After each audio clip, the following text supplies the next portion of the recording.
शांति। 26 मार्च 2026 बाबा का साकार मुरली। मीठे बच्चे, संग दोष से बचकर पढ़ाई पर पूरा ध्यान दो तो कोई भी तूफान आ नहीं सकते। बाकी माया को दोषी मत बनाओ। प्रश्न, कौन सी एक बात सदा ध्यान पर रखो तो बेड़ा पार हो जाएगा। उत्तर, बाबा आपका जो हुक्म ऐसे सदा बाप के हुक्म पर चलते रहो तो तुम्हारा बेड़ा पार हो जाएगा। हुक्म पर चलने वाले माया के बार से बच जाते हैं, बुद्धि का ताला खुल जाता है, अपार खुशी रहती है, कोई भी उल्टा कर्म नहीं होता है।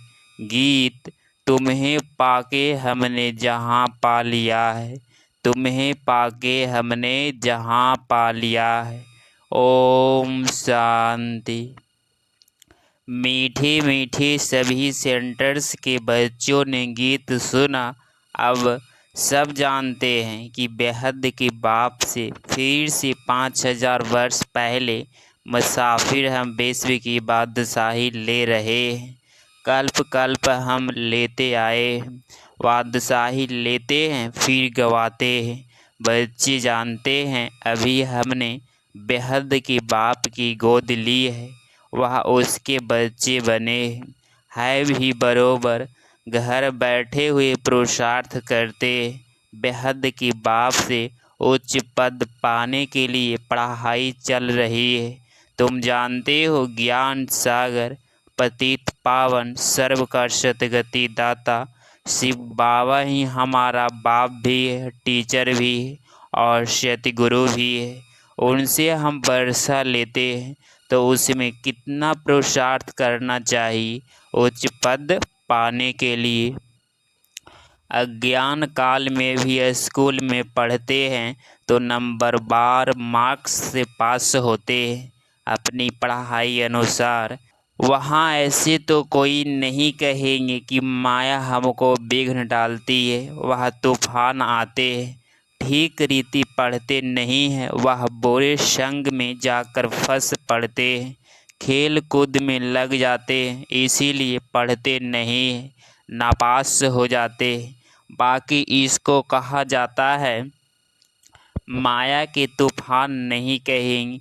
चलन ठीक नहीं रहती तो टीचर भी सर्टिफिकेट देते हैं कि इनकी बदचलन है, कुसंग में खराब हुआ है। इसमें माया रावण को दोषी बनाने की बात नहीं है। बड़े बड़े अच्छे आदमियों के बच्चे कोई तो अच्छा चढ़ जाते हैं, कोई शराब आदि पीने लग जाते हैं, गंदे तरफ चले जाते हैं तो बाप भी कहते हैं कि कपूत हो गया है। उस पढ़ाई में तो बहुत सब्जेक्ट होती है, यह तो एक ही प्रकार की पढ़ाई है। वहाँ मनुष्य पढ़ाते हैं, यहाँ बच्चे जानते हैं हमको भगवान पढ़ाते हैं। हम अच्छी रीति पढ़े तो विश्व का मालिक बन सकते हैं। बच्चे तो बहुत है फिर कोई पढ़ नहीं सकते। संग दोष में आकर के इसको माया का तूफान क्यों कहे। संग दोष में कोई पढ़ता नहीं है तो इसमें माया वह टीचर वह बाप क्या करेंगे। नहीं पढ़ सकते तो चले गए अपने घर। यह तो ड्रामानुसार पहले भट्ठी में पढ़ना ही है। शरण आकर ली, कोई को पति ने मारा तंग किया तो कोई को वैराग्य आ गया, घर में चल नहीं सकी फिर कोई यहाँ आकर भी चली गई। नहीं पढ़ सकी तो जाकर नौकरी आदि में लगी वह शादी की। यह तो एक बहाना है, माया के तूफान से पढ़ नहीं सकते। यह नहीं समझते कि संग दोष के कारण यह हाल हुआ और हमारे में विकार ज़बरदस्त है। यह क्यों कहते हो कि माया का तूफान लगा तब गिर पड़े। यह तो अपने ऊपर मदार है, बाप, टीचर, सतगुरु की जो शिक्षा मिलती है उस पर चलना चाहिए। नहीं चलते हैं तो कोई खराब संग है। वह काम का नशा, वह देह अभिमान का नशा है। सेंटर्स वाले जानते हैं कि हम बेहद के बाप से विश्व की बादशाही लेने के लिए पढ़ रहे हैं। नहीं, निश्चय नहीं है तो बैठे ही क्यों है। और बहुत आश्रम है, परंतु वहाँ तो कुछ प्राप्ति नहीं, एम ऑब्जेक्ट नहीं है। वह सब छोटे छोटे मठ, पंथ, टाल टालियाँ हैं। जहाड़ वृद्धि को पाना ही यहाँ तो यह सारा क्वेश्चन है। मीठे दैवी जहाड़ का जो होगा वह निकल जाएगा। सबसे मीठा कौन होगा? जो सतियों के महाराजा महारानी बनते हैं। अभी तुम समझते हो जो पहले नंबर में आते हैं उन्होंने ज़रूर अच्छी पढ़ाई पढ़ी होगी, वहीं सूर्यवंशी घराने में गए होंगे। ऐसे भी हैं गृहस्थ व्यवहार में रहते अनपढ़ यह जीवन है, बहुत सर्विस कर रहे हैं। फर्क है ना। भल यहाँ भी रहते हैं परंतु पढ़ा नहीं सकते तो और सर्विस में लग जाते हैं। पिछाड़ी में थोड़ा रजाई पद पा लेंगे। देखा जाता है बाहर गृहस्थ व्यवहार में रहने वाले बहुत तीखे हो जाते हैं। पढ़ने और पढ़ाने में सभी तो गृहस्थी नहीं है। कन्या वह कुमार को गृहस्थी नहीं कहेंगी। और जो वानप्रस्थी है वह 60 वर्ष के बाद फिर सब कुछ बच्चों को दे, खुद कोई साधु आदि के संग में जाकर रहते हैं। आजकल तो तमो प्रधान है तो मरने तक भी धंधे आदि को छोड़ते नहीं है। आगे 60 वर्ष में वानप्रस्थ अवस्था में चले जाते हैं, बनारस में जाकर रहते हैं। यह तो बच्चों ने समझा है। वापिस कोई जा नहीं सके, सतगति को पा नहीं सकते। बाप ही मुक्ति, जीवन मुक्ति दाता है। वह भी सब जीवन मुक्ति को नहीं पाते, कोई तो मुक्ति में चले जाते। अब आदि सनातन देवी देवता धर्म की स्थापना हो रही है। फिर जो जितना पुरुषार्थ करेंगी उसमें भी कुमारियों को अच्छा डांस है, अच्छा चांस है। प्रलौकिक बाप की बारिश बन जाती है। यहाँ तो सब बच्चे बाप से वर्षा लेने के हकदार है। वहाँ तो बच्चियों को वर्षा नहीं मिलता, बच्चियों को लालच रहती है। बहल ऐसे भी हैं जो समझते हैं कि ये भी वर्षा मिलेगा, वो भी लेवे, उसको क्यों छोड़े। दोनों तरफ पढ़ते हैं। ऐसे किस्म किस्म के हैं। अब यह तो समझते हैं अच्छा जो पढ़ते हैं वह उच्च पद पा लेते हैं, प्रजा भी बहुत साहूकार बन जाते हैं। यहाँ रहने वालों को अंदर ही रहना पड़ता है, दास दासिया बन जाते हैं। फिर त्रेता के अंत में 3, 4, 5 जन्म करके रजाई पद मिलेगा। उनसे तो वह साहूकार अच्छे हैं जो सतियों से लेकर उन्हों की साहूकारी कायम रहती है। गृहस्थ व्यवहार में रहकर साहूकारी पद क्यों नहीं लेना चाहिए, क्योंकि कोशिश करते हम रजाई पद पाए, परंतु अगर खिसक पड़ते हैं तो प्रजा में अच्छा पद पाने का पुरुषार्थ करना चाहिए। वह भी तो उच्च पद हुआ ना। यहाँ रहने वाले से बाहर रहने वाले बहुत ऊंचा पद पा सकते हैं। सारा मदार पुरुषार्थ पर है। पुरुषार्थ कभी छिप नहीं सकता। प्रजा में जो बड़े ते बड़ा साहूकार बनेगा वह भी छिपा नहीं रहेगा। ऐसे नहीं कि बाहर वालों को कोई कम पद मिलता है। पिछाड़ी में रजाई पद पाना अच्छा, वह प्रजा में शुरू से लेकर उच्च पद पाना अच्छा। गृहस्थ व्यवहार में रहने वालों को इतने माया के तूफान नहीं आते। यहाँ वालों को तूफान बहुत आते हैं। हिम्मत करते हैं हम शिव बाबा की शरण में बैठे हैं, परंतु संग दोष में पढ़ते नहीं हैं। पिछाड़ी में सब मालूम पड़ जाता है। साक्षात्कार होगा, कौन पद पाएगा, क्या पद पाएंगे, नंबर बार पढ़ते हैं ना। कोई तो सेंटर्स को आप वहीं चलाते हैं, कहाँ तो सेंटर्स चलाने वाले से भी पढ़ने वाले तीखे हो जाते। सारा पुरुषार्थ पर ऐसे नहीं कि माया के तूफान आते हैं, नहीं, अपनी चलन ठीक नहीं है, श्रीमत पर नहीं चलते हैं। लौकिक में भी ऐसे होता है, टीचर वह माँ बाप की मत पर नहीं चलते। तुम तो ऐसे बाप के बच्चे बने हो जिनको कोई बाप ही नहीं। वहाँ तो बाहर में बहुत जाना पड़ता है। कई बच्चे संग दोष में फंस पड़ते हैं तो नापास हो जाते हैं। ऐसे क्यों कहेंगे माया के तूफान आते हैं, यह अपनी मूर्खता है। डायरेक्शन पर नहीं चलते, ऐसी चलन से नापास हो जाते। बहुतों को लालच रहती है, कोई में क्रोध, कोई में चोरी की आदत, आखिरी में मालूम तो पड़ जाता है फलाने ऐसी चलन के कारण चले गए, समझा जाता है। शूद्र कुल के बन गए, उनको फिर ब्राह्मण नहीं कहेंगे, फिर जाकर शूद्र बन गए, पढ़ाई छोड़ दी, थोड़ा भी ज्ञान सुना तो प्रजा में आ जाएंगे।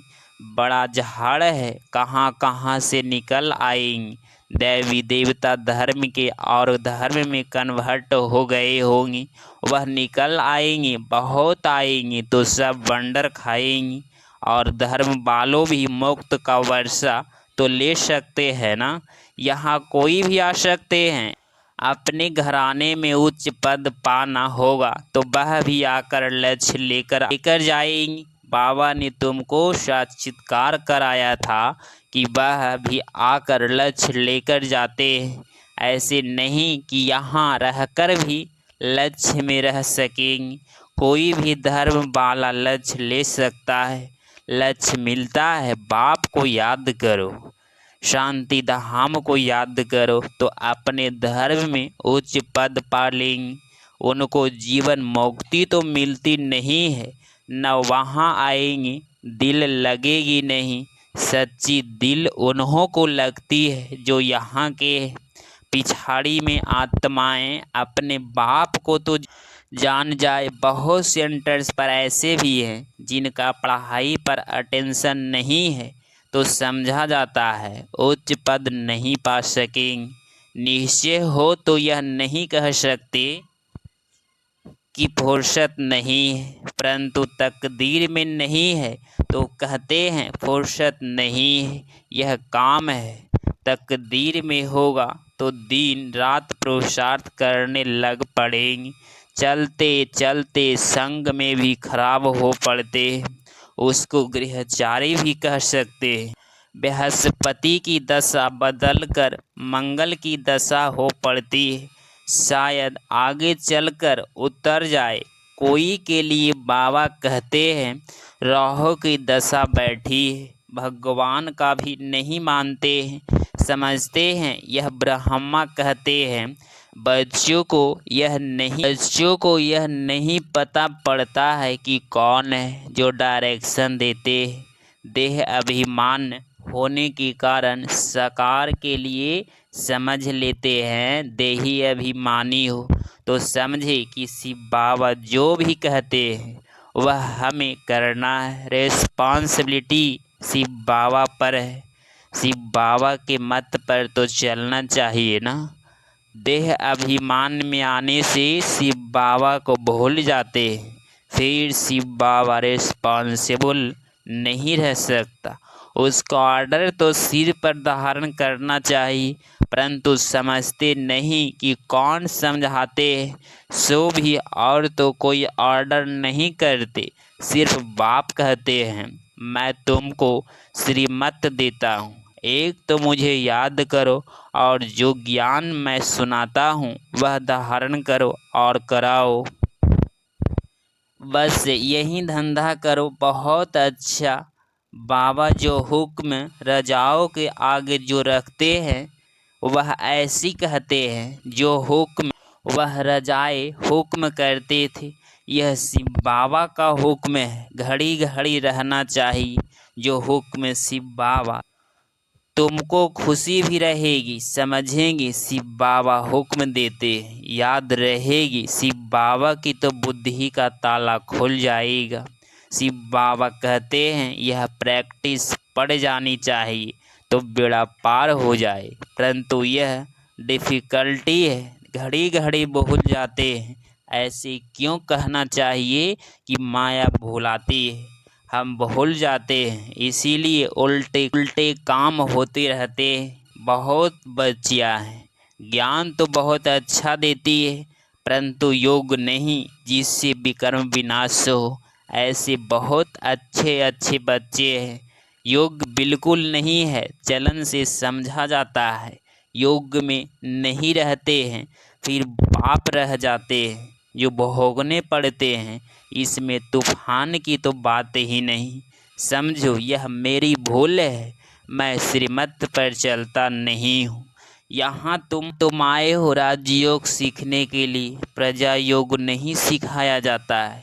माता पिता तो है ही, उनको फॉलो करो तो तुम भी गद्दी नसीन बनेंगे, इसका तो सर्टेन है ना। यह श्री लक्ष्मी नारायण बनते हैं तो फॉलो मदर फादर, और धर्म वाले मदर फादर को फॉलो नहीं करते, वह फादर को ही मानते हैं। यहाँ तो दोनों है, गॉड तो है क्रिएटर, मदर का फिर गुप्त राज्य है। माँ बाप पढ़ाते रहते हैं, समझाते हैं, ऐसे नहीं करो, ऐसे नहीं करो, यह करो, यह करो। टीचर कोई भी सज़ा देंगे तो स्कूल के बीच में देंगे ना, ऐसे थोड़े ही बच्चे कहेगा कि मेरी इज्जत लेते हो। बाप 5-6 बच्चों के आगे थप्पड़ मारेगा तो ऐसे बच्चा थोड़े ही कहेगा कि 5-6 के आगे क्यों लगाया। नहीं, यहाँ तो बच्चों को शिक्षा दी जाती है, फिर भी नहीं चल सकते हैं तो अच्छा गृहस्थ व्यवहार में रहते फिर पुरुषार्थ करो।